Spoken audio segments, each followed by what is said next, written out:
Hi, welcome to this week's edition of PHQ, questions from the personality hacker community. My name is Joel Mark Witt. And I'm Antonia Dodge. And Addison, let's get right to our question today. Hi, Joel, Antonia, and Cheris.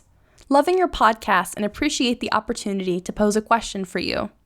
I'd like to hear your thoughts on challenging yourself. How can we be or do more than we currently are, particularly from a typology or model viewpoint? What can happen when we try things outside our comfort zone? I'm not talking about the dramatic, life-changing, or paradigm-shifting concepts you've discussed previously, but more on a personal development level. Is there some pattern or formula to incremental personal development beyond one's comfortable type characteristics? Can you give us a model for challenging ourselves to be better? Thanks, Steve. Thanks, Steve, for the question. So you're right. One of the things we encourage everyone to do first when you're starting down your personal growth journey is to look at your personality. And in the CAR model, you can find information on our website if you just search CAR model.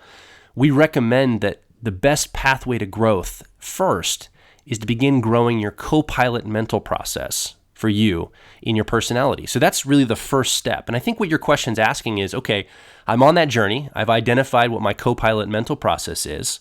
What is the next step? What do I do next to really amp this up? How do I start bringing other frameworks, other models, other tool sets to accelerate my growth, my personal growth, after I've already focused on the personality part of it? Yeah, and it also sounds like you're not looking for something that's like a paradigm shifting piece. It sounds like you're looking for something that's more of like a strategy, like an effective strategy for growth.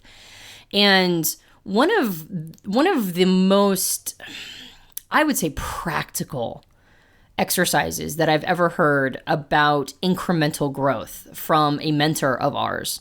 He said, ask yourself, what could I do that would make me 10% more effective today? Like, what could I do that would just push everything up 10% better?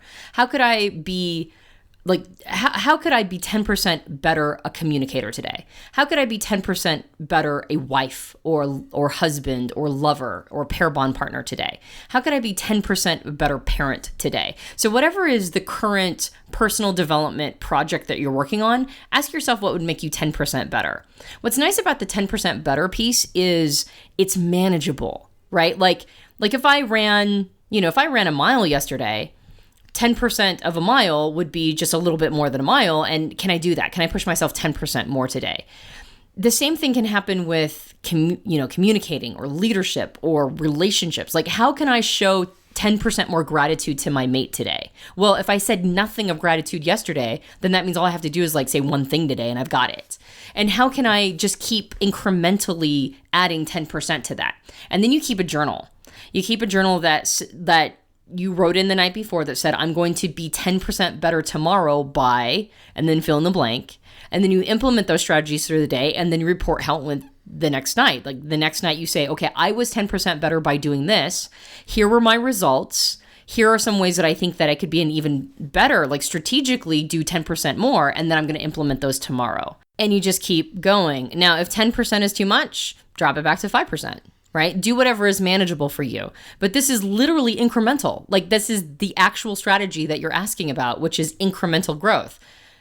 Put it at a percentage point that you think that you can manage, and then use what, okay, it depends on what type you are. If you're an accuracy person, use literal metrics. If you're an effectiveness person, use literal metrics of what's working. If you're an authenticity person, ask yourself what feels like 5 or 10%. And if you're a harmony person, use whatever metrics make sense for you. So I'm metricizing it by saying 5 or 10%, but go with your gut. But basically it's a matter of not pushing yourself beyond where you can handle right now, but doing just a little more. How can I do just a little more tomorrow? And then just keep asking yourself that question. I think the important thing to take away from this is the question, even more than the tracking of the results. If you're just starting with this, just writing every night right before you go to bed, just literally taking a piece of paper and saying, how can I be more empowered by 10% tomorrow in my life? And then the next morning when you wake up, write that same question out again. And then when you go to bed at night, write that question out.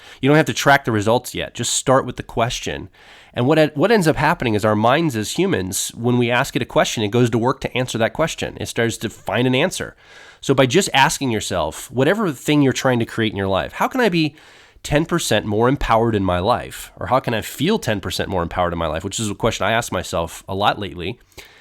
It just begins my mind looking for ways to feel more empowered by just a small amount, by just 10%. So I think that's the first step, is just begin the process, almost like the wax on, wax off, Mr. Miyagi thing from the Karate Kid, right? Just begin that process. And I think then you can graduate to starting to track your results over time, like Antonia is mentioning. And that can be a really powerful boost for your personal growth and personal development. Yeah, so I hope that answered your question on incremental growth, that not everything has to be a massive paradigm shifter. Those are catalysts for us to change trajectories, to go down a more, thoughtful road. But they're not always the best strategies. Like, not every time I want to grow, am I going to have to go get like a massive paradigm shifting aha moment.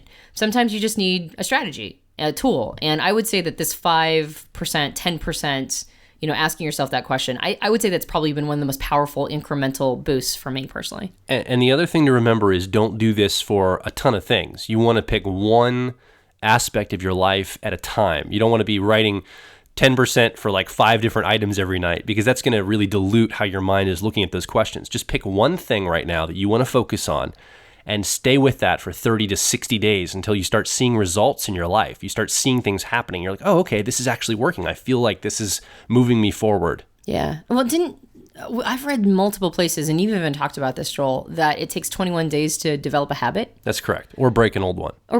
Right. So I would almost say that if you want to work on multiple different things, choose one thing and work on it for 21 days. And then you get yourself in the habits of growing that particular aspect of your life. And then if it feels good, it feels like it's stuck, right? After that 21 days, then move on to the next thing at 21 days. And really ask yourself that question about this other topic for 21 days until it really sticks. Thanks, Steve, for the question. If you'd like to come over and ask your own question, you can find the question form at personalityhacker.com/questions. You can also join our community of like minds over at facebook.com/personalityhacker or twitter.com/personalityhack. My name is Joel Mark Witt. And I'm Antonia Dodge. And you've been listening to PHQ Questions from the Personality Hacker community. We'll talk with you next time.